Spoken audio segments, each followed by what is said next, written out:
The Average Citizen podcast aims to respectfully explore a variety of topics in the hopes of broaching understanding between each other and our listeners. We don't claim to be experts, but we want to model how average citizens can discuss, debate, research, and explore sensitive subjects.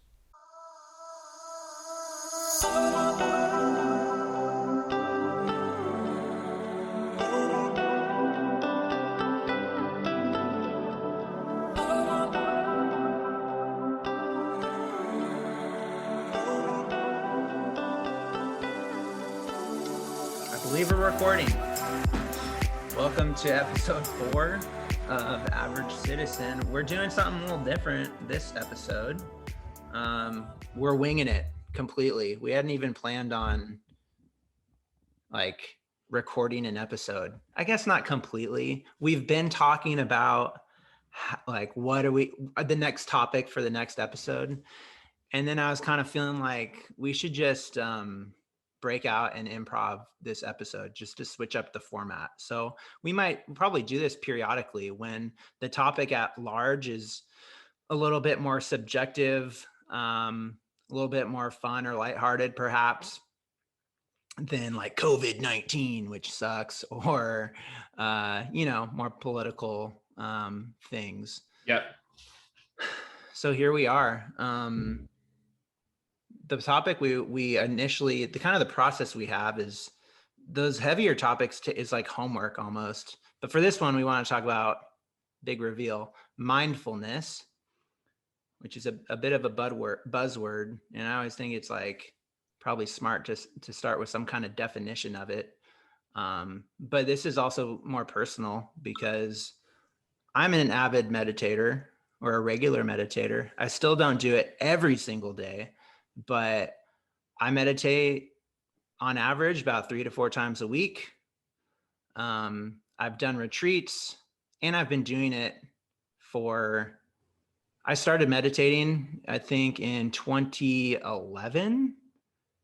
And I think I was introduced to it by you back in college. Interfaith House.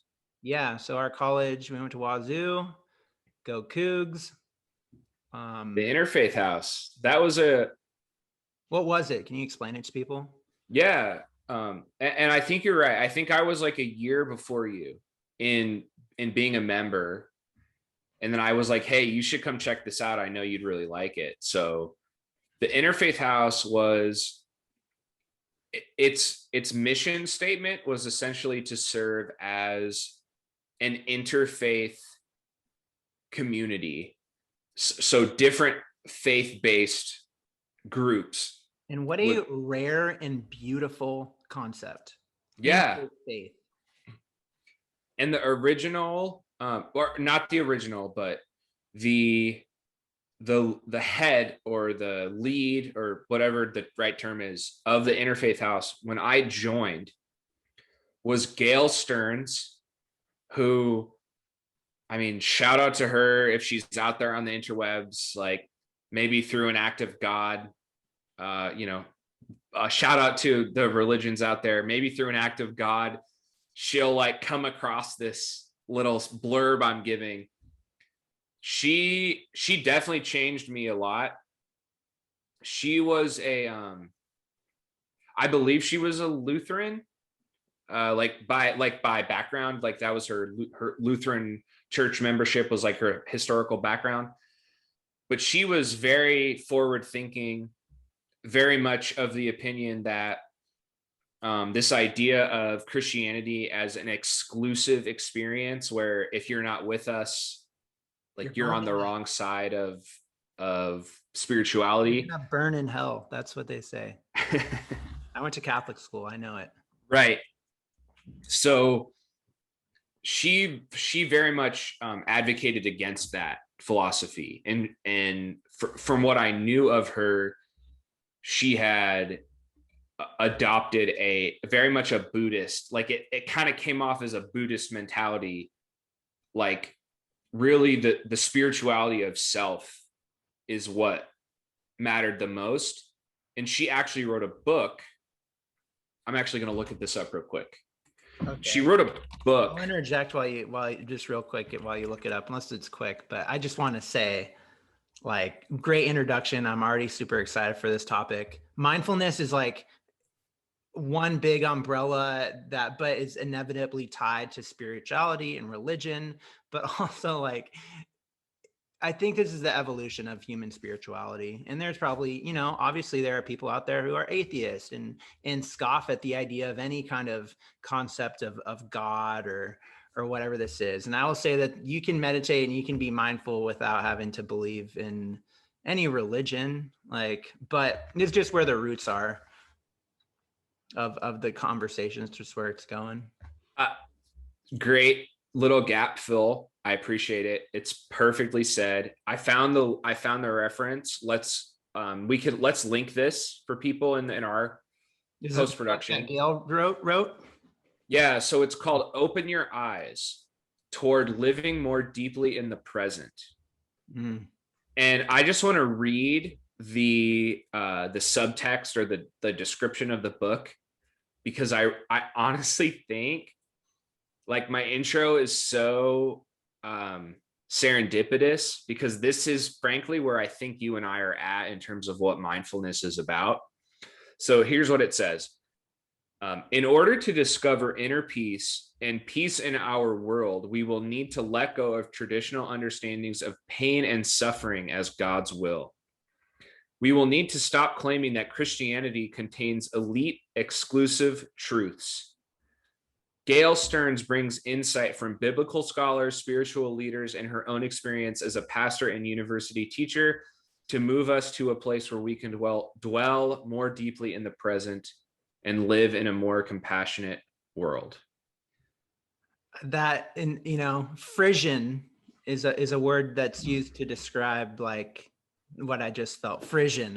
It's you get the chills, you're inspired, you're touched, you're moved. I feel frisson when you read that, and it resonates. And I think, God, I'm just so excited about this type of topic without having to do any homework, because I just feel like I've been living in this kind of, I feel like I've been living this work and like this topic for a long time, and I don't have to do the homework, which is nice and refreshing. But should we? Okay, couple things. I think two things we should do. Let's close the loop on the background. So we were talking about. I want to do that. Gail in the Interfaith House, and then I also think we should maybe dispel some myths about what mindfulness means and what meditation means, because I think people hear that and they're like, that's some gobbledygook, like fucking nonsense. Yeah, or they just have too practical of a interpretation as well. I mean, anyhow, we'll get there. Okay. And to back it up to the origin of this, so at college there was this building on campus, also had a cafe below it, and it served beer there too. It was a cool little building right in the middle of campus called the Interfaith House.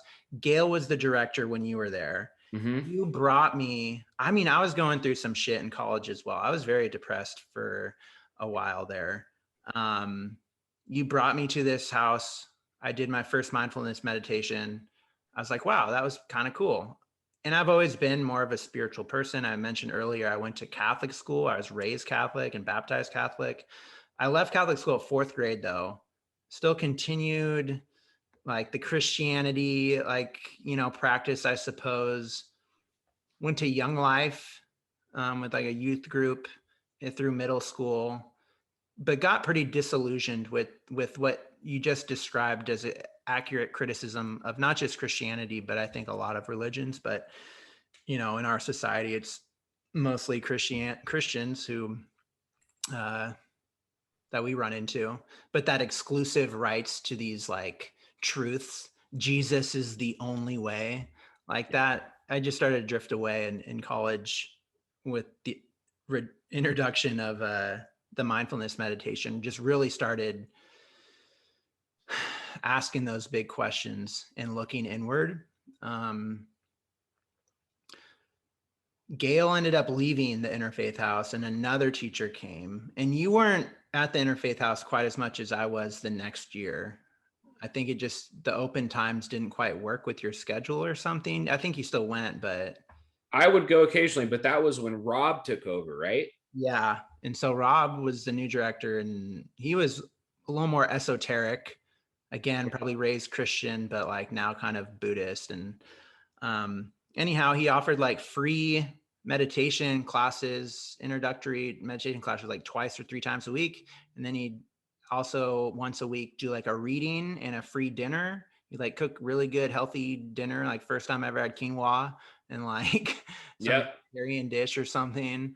And we'd read different texts from, I mean, some was Rumi, some was like Jesus, it was interfaith. It was like, some was Buddhist. And we kind of just reflect on that and then maybe do another meditation there. So that really opened me up quite a bit. And Tim, yeah.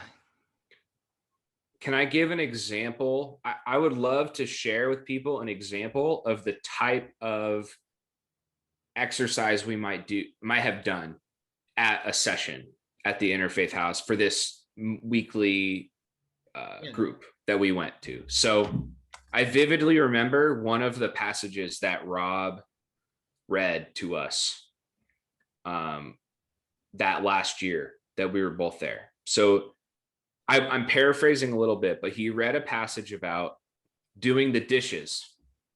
I think about this all the time. So he said, I don't remember, again, I'm paraphrasing, but it was something like, when you're doing the dishes, you should think about doing the dishes. You're there in that moment to do the dishes.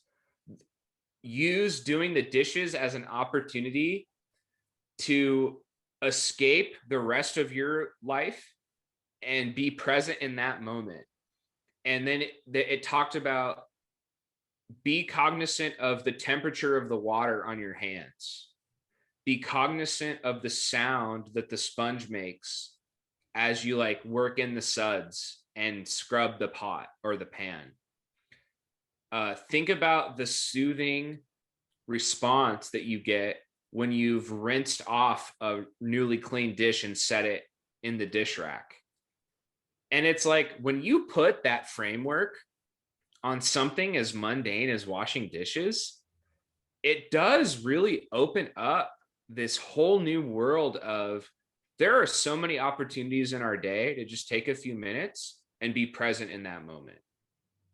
You nailed it, man. Yeah, I still think about that as well every time I do the dishes. And that's why I don't mind doing the dishes at all. Like, but you surmise what it means to be present, really like how we learned. And obviously it's a ongoing practice and exercise, because number one, the society we live in is not conducive to living presently. And number two, like our brains aren't really wired that way anymore, to a degree. Like we're conditioned to not be mindful. So even finding the peace in doing the dishes or just those little moments can go a long way. And so that's like a good description of what mindfulness is. Meditation is like brushing your teeth or going for a run, or like is the conditioning. It's like the practice so you're more mindful outside of that meditation, right? So when you're sitting down to meditate, and the direction that the instruction I was given the first time that I sat down to meditate was, I think we did it for 20 minutes, sit in a chair, be comfortable, or on the floor. You just want to be comfortable, try not to move much, if at all, and count your breaths. Count up to 10 breaths. Try to do it without being distracted.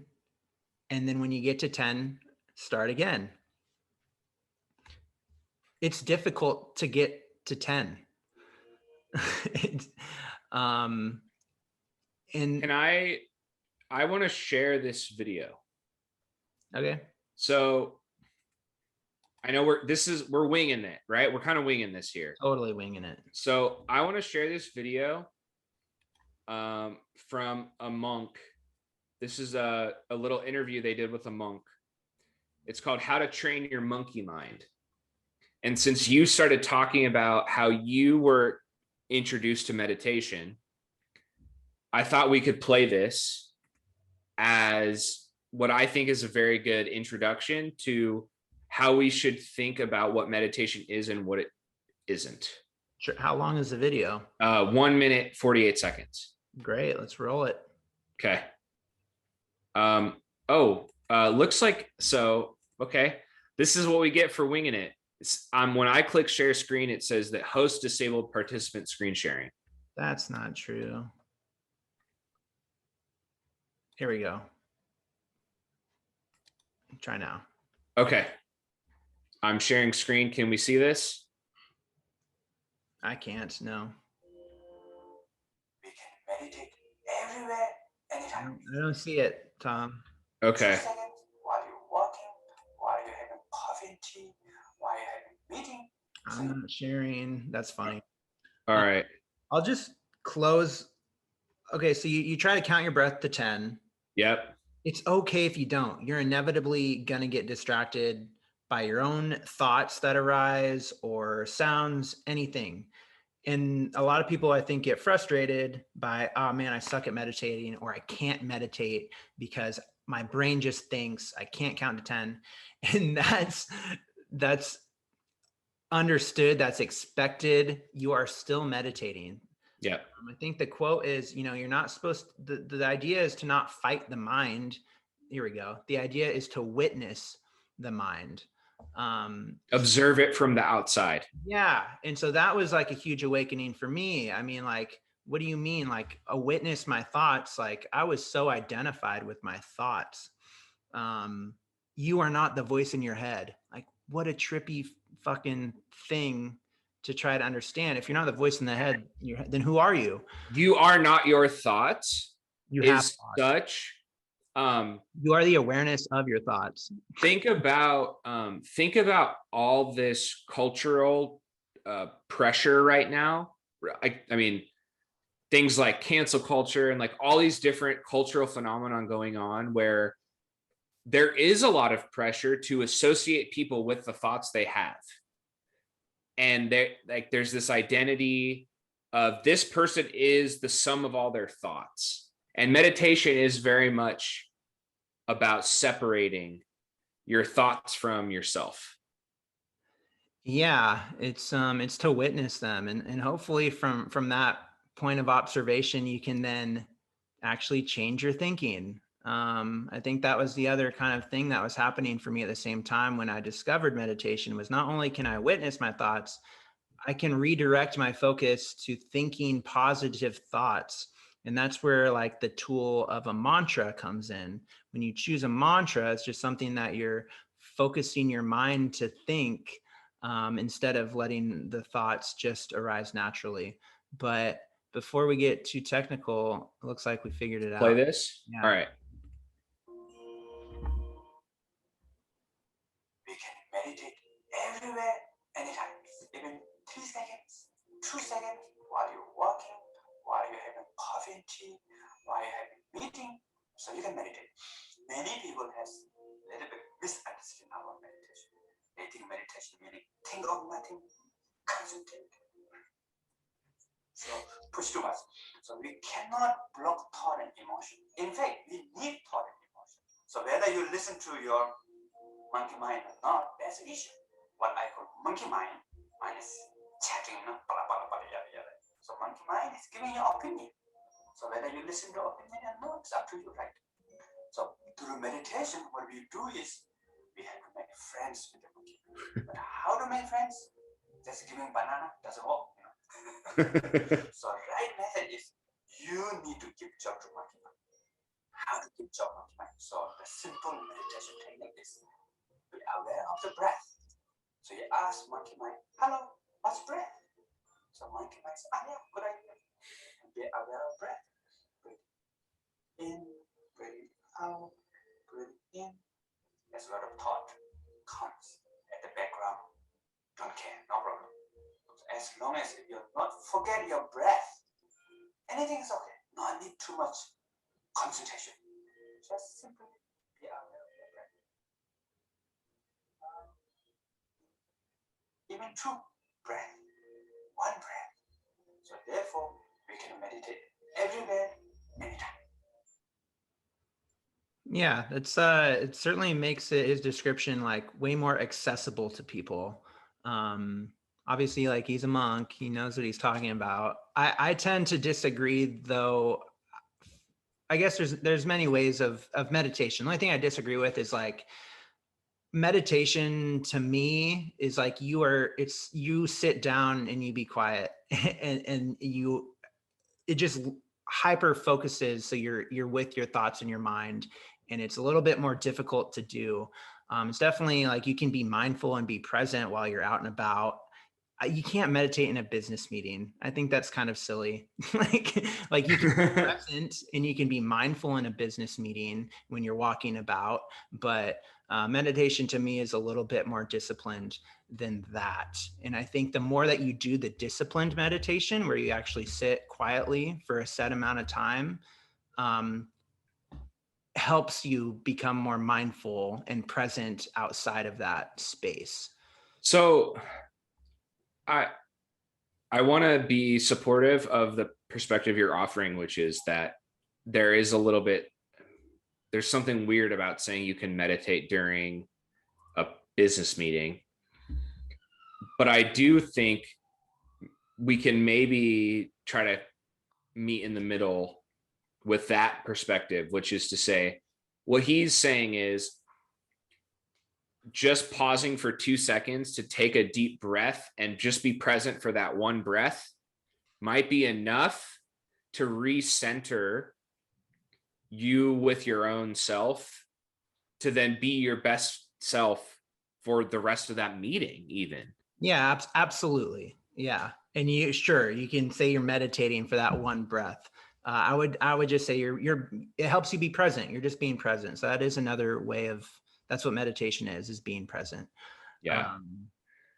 But just as a caveat, I think I was oversharing, like my screen share lasted way too long there. So I think if we end up publishing on video, a lot of people, I think we're going to end up having a lot of like, just us talking over a screen for a little bit of time.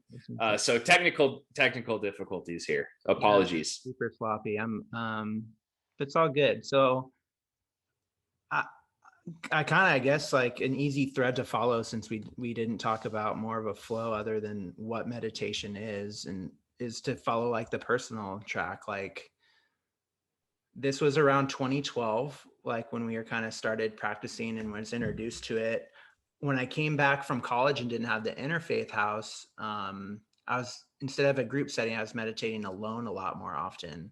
And I will say that like meditation isn't like a cure-all, and this isn't like a holier than thou type of thing either. Just because somebody meditates or has meditated for a while doesn't mean that they're perfect, and are not susceptible to things. But I do think doing it can mitigate a lot of personal like issues. Cannot maybe stop them, but it can at least lay the groundwork for the resolution of your trauma, of your addictions, of your any issue or challenge that you're going through. Meditation should probably be in the concoction of whatever self-treatment and self-heal you're doing, but it isn't like a fix-all. Like we're all still human and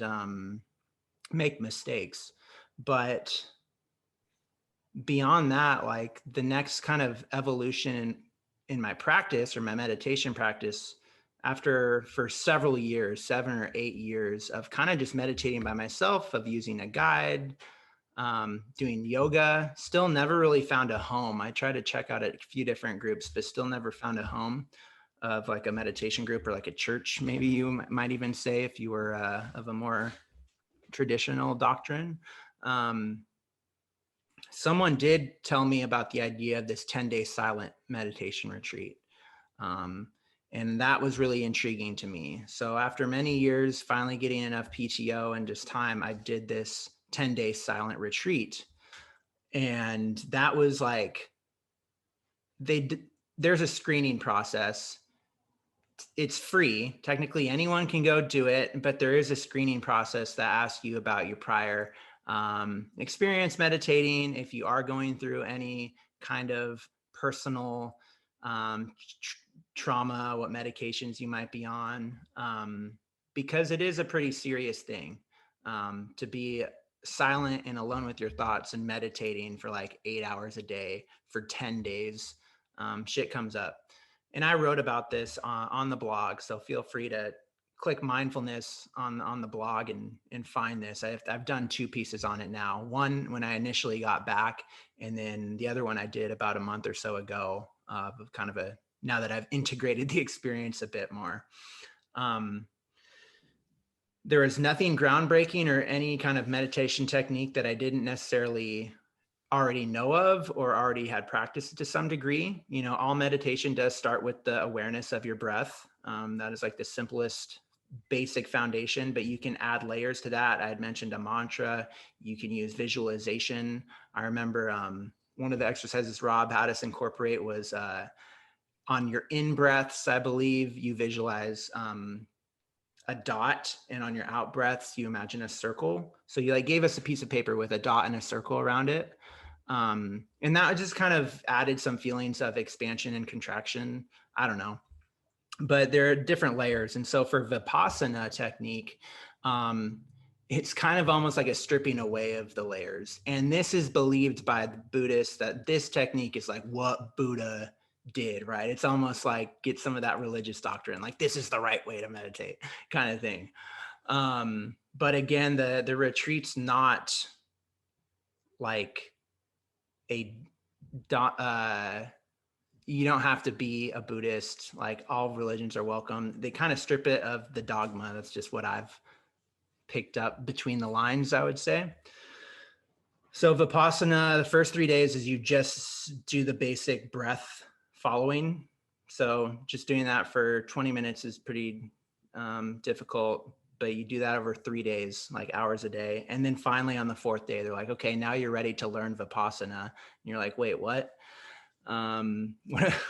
Just now. And so it's basically a body scan.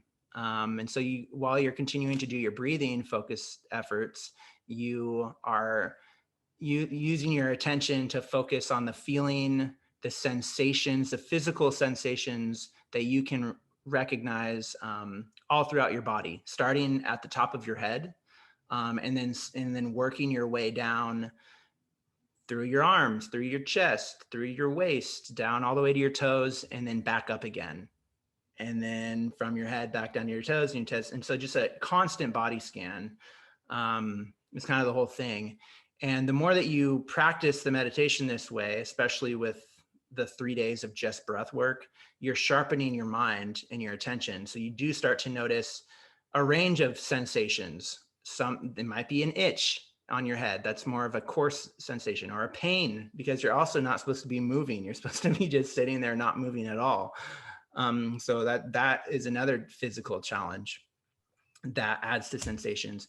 But you begin to start feeling more of like, not to get too like, oozy woozy on you, but sensations of just energy in a way. Like it's kind of hard to describe, but like you can kind of like, if you think about what the tip of your finger feels like, or the tips of your fingers feel like right now without touching anything, what can you kind of notice something? We're going to take a quick break and listen to a word from another Chatter Network show. Be sure to check out thechatternetwork.com and take a listen. Hi everyone, it's your old pal Satan here to tell you about the new show debuting here on the Chatter Network. The Silver Screams podcast is a show where 3 horror movie buffs watch horror movies and then talk about them. Join them as they ingest, analyze, and regurgitate all of the tastiest bits of spooky cinematography. You can catch the show every Friday wherever you get your favorite podcasts. So grab a seat in the dungeon and just make sure you let the Wolfman out at some point, or else he's gonna tinkle on my new Persian rug. Stay spooky, Scream Team. It's very subtle. You can't, but there's something that you feel within you, right? And so at the lectures each night, kind of break it down like we're made up of atoms, and we're made up of these subatomic particles that are constantly disappearing and reappearing. And so over the 10 days, what kind of gets drilled into you through the practice, it's not like you're being lectured at all. It's silent. You're in your own head. But what you begin to notice about your existence is how non-permanent it is, and how everything, just like your breath, arises and falls. So I had a couple panic attacks that arose and then faded away. You have pleasant sensations and blissful sensations that arise and then fade away. And so you're ultimately just trying to cultivate awareness of this, and also equanimity, the remaining calm in stormy waters type of skill. And I will say that those 10 days not only just changed my practice of meditation, but it did, again, the timing and the combination of a lot of other things in my life, therapy included, finally gave me enough space to really just let peace like flow in my life. Like I'm in the best place I've ever been. And I'm so grateful to have discovered meditation early enough to help me through the ups and the downs. Again, it's not going to prevent you from making mistakes, but it is still a tool to help you avoid more mistakes and climb yourself and recover when you do make them. I just talked for a long time. It's a great, I'm very intrigued by the retreat. Definitely something I want to do for myself.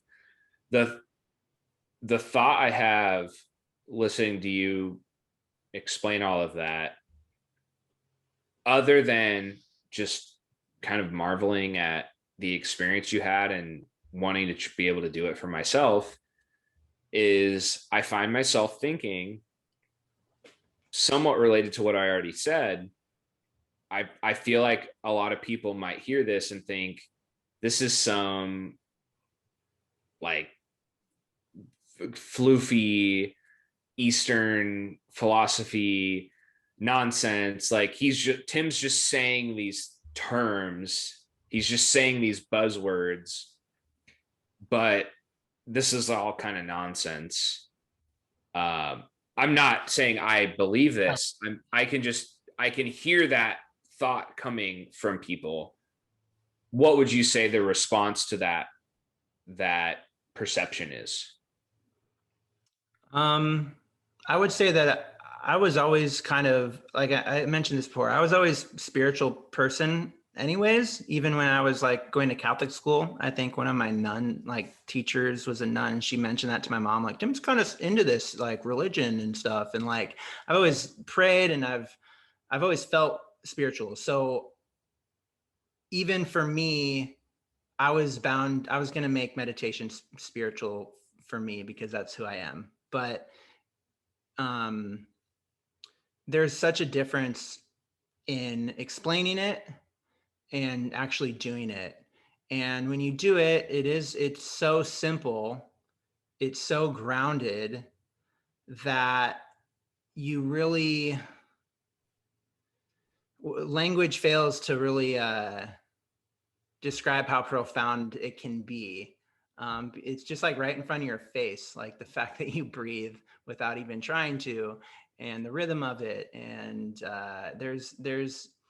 it's like you're zooming in on just the most basic aspect of life, but you're zooming in so far that all of a sudden you discover the universe, and now you're fucking can see everything at once. All of us, it sounds oozy doozy just saying that, but I would just say try it, like, or not. I mean, if you think it's oozy doozy, that's fine, with like whatever floats your boat. But ultimately, I think there is practical application of it, that you don't have to, you go as far down the rabbit hole as you want to. But I like talking about the fluffy, floozy, whatever craziness, because I feel like I've had a glimpse and a taste of reality, how we are all connected.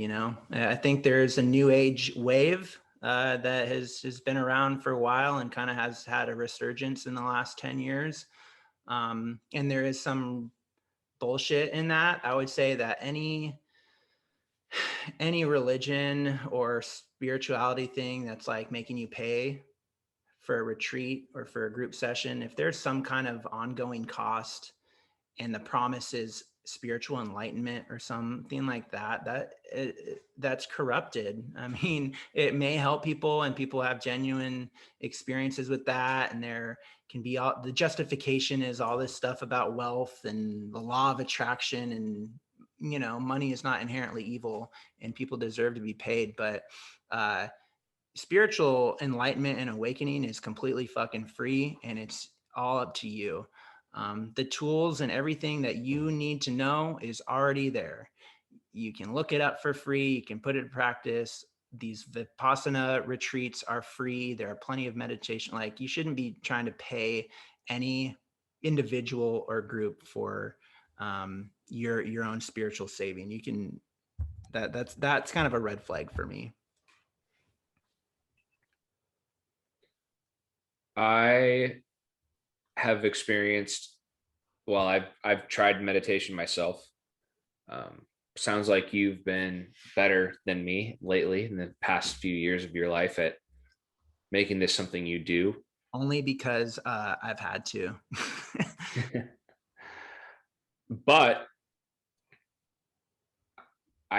I'm struck and recollecting what you said a little while ago after we watched the monk talk about you can meditate during a meeting.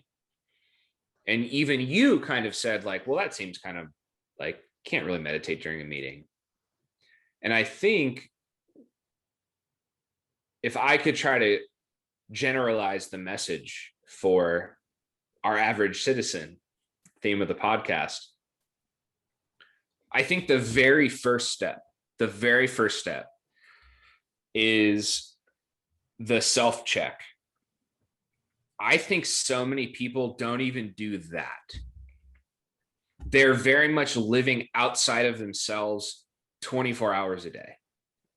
So it's this meeting, this task I need to do, this responsibility I have, this stress that I'm feeling, this pain that I'm in, this trauma I have, all these different experiences and stimulus that we face. And there's themes that run through this that we've already hit on. We talked about social media. I think social media is terrible for mental health and mindfulness because it's just re-stimulating you constantly to have a new exogenous trigger all the time. And so the type of meditation that you're talking about, I actually think is like veteran style. If we could just teach people to say, back away from the phone for 20 seconds and go outside your house and sit on the sidewalk or just stand outside your fucking front door or like whatever your personal circumstances is, and close your eyes and take 2 deep breaths and actually pay attention to those breaths and just let all the thoughts go in and out and just do that for 10 seconds. Yeah, do whatever you can, right? If you can't walk, then crawl. I don't think you have to go outside, but you should move to a different space. Yeah. Yeah, that's great advice. Because I don't know, I don't want to sound holier than thou or anything like that, but I've put in the work. So I know a little bit about the mindfulness technique, and I know a little bit about its effects. And I have to say, like, you will change your perspective the more that you do it, not just on yourself, which is great, but I think you become more empathetic. I think it becomes easier to relate to anyone, because all suffering is human suffering. Catholic suffering is the same as Buddhist suffering or, Muslim suffering. Men's suffering is the same as women's suffering. Like, and so when we start talking, if I start mentioning identities, I don't want to necessarily go down that route. I'm not saying that it's literally the same, but all trauma is relative, and is experienced, I would say, very similarly or the same. The same chemicals in your brain, we all have them. Cortisol is stress inducing. We all probably experience that pretty similarly because they are the same chemicals that are going through our brains. We may obviously have different genetics and there's varying degrees, but ultimately, generally, I think humans experience the same range of emotions. And mindfulness is a very efficient way to alleviate that suffering because it's just you and your thoughts. There's nothing else. So it's about as direct as you can get. And to go down the spiritual crazy kind of rabbit hole, I'd love to keep going further. And I like talking about religion and spirituality. It's almost like, so meditation is as old as, like, I think Hindu is thousands of years old, but I believe it originated there. And then Buddhism emerged and really made meditation the foundational practice. And we know Buddhism is like just as old, or very similar in age to Hinduism, but it's an older religion, much older than Christianity and Judaism, and of course it went Judaism and then Christianity and then Islam. But there's something deeper about the practice to our humanity than we might even think about. Yes, we have the practical mindfulness aspect that we should be and probably need to be applying in this day and age, but this is like an ancestral right of being a human being, is to learn how to meditate.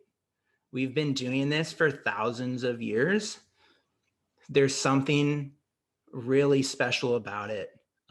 It's not based, it's like almost everyone, what I'm trying to get to is like, I'm not Buddhist, but I am Buddhist. And Buddhism, if I had to label my beliefs, I guess would be Buddhism. But the thing about it is generally there's like such a lack of dogma around Buddhism and a total lack of like crusader need to convert missionary type stuff. I mean, that stuff exists, of course. But generally of all the religions, Buddhism is so freaking chill. It's like, just go meditate. Like, you are your master. You you don't need a priest or a monk to tell you what to do.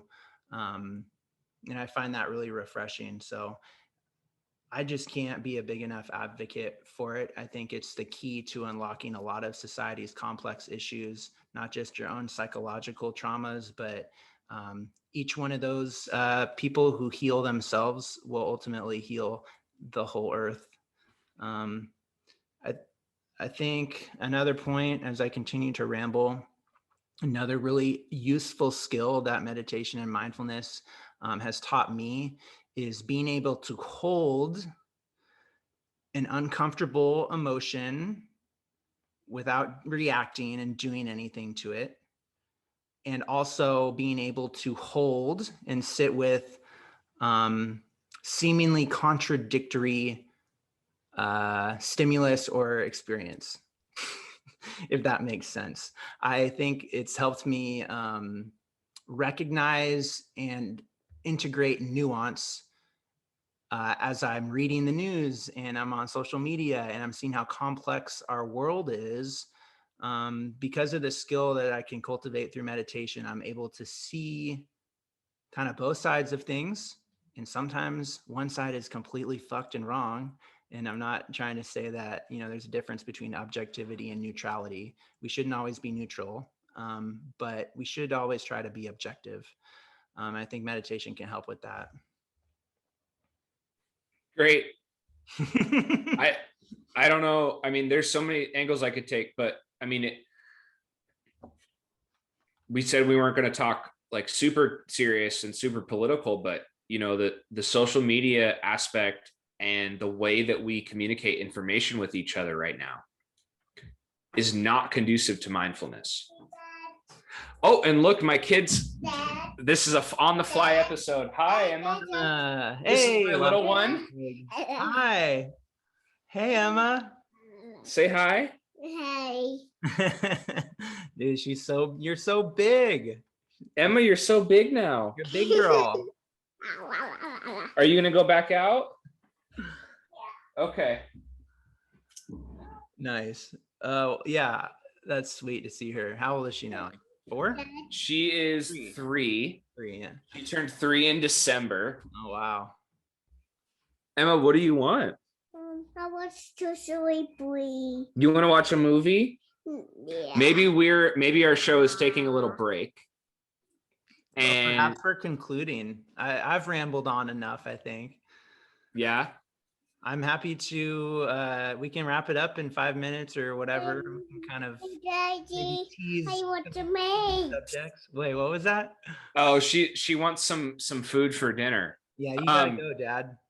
Yeah, I gotta go. I I think we did a good job here, and maybe we can follow up with a mindfulness part 2. Yeah, I think that's a good way to conclude the episode. A different type of episode. We're gonna just start messing around with formats. We do have some topics, plenty of things to talk about, Tom. I'm just gonna throw some things out there really quick to tease. We may or may not hit on these, Okay. but I've made a list. We could do an episode about sustainability, like how do we manage our trash and recycling? What are the cultural impacts of that, and how do we apply them? That inevitably has led to like climate change, environmentalism. Like, how fucked are we actually? Is there a way to save the planet? Yeah. That might be a good episode. We can definitely revisit the economy and focus a little bit more on policy, perhaps, or wealth inequality or something like that. But we can always go back to the economy. I would love to talk about like infrastructure of our government in relation to representative democracy, and like how do we improve upon what the founding fathers laid out for us. That can include like voting rights and things like that. We could talk about drug policy. We could talk about marijuana. We could talk about identity politics and race, which is super scary as 2 straight cis white people to talk about, but people are talking about it. We certainly still have opinions. We can talk about the nonprofit sector and nonprofit work, or just philanthropy and its role. Anyhow, those are just a whole list of things I've written down. We've got plenty of ideas. Some will be more structured like our previous episodes. Some might just be some freaking meta personal check-ins where we just want to hop on and record something. Perfect. I feel like we could have gone for 2 hours about mindfulness. I think you carried the team on your back tonight. It was awesome. I've really enjoyed listening to you talk about your meditation experiences, and I hope others did too. Yeah, I mean, we should probably do a follow-up. And then all those things you talked about, I was like getting excited hearing all of them. There's so many good things to talk about, and so much to learn about the world, that everyone should be interested in saying, I don't know things. I'm just a humble person, and I don't know stuff, and I want to know more. And we should, like, that's like the spirit of this show. Absolutely. I probably sometimes, especially in my personal life outside of the podcast, if I don't sound this way through my writing or in the podcast, I certainly do with my friends sometimes. But I do like to learn, and I actually have no problem, and I enjoy finding out when I'm wrong about stuff. It might not come across that way, but we like to learn. We like to talk, and I certainly like to find out when I'm wrong. I will say that. I know a little about a lot, but I don't know necessarily a lot except about meditation. So that's my one area I'm pretty into. And let's go feed your daughter and watch a fun movie. Huh? You need to go do that. I'm gonna let you Perfect. Yeah. Part of being mindful and present is, fulfilling your parental duties when necessary, right? go. Yeah, that's right. All right. Thanks for joining us. Until next time.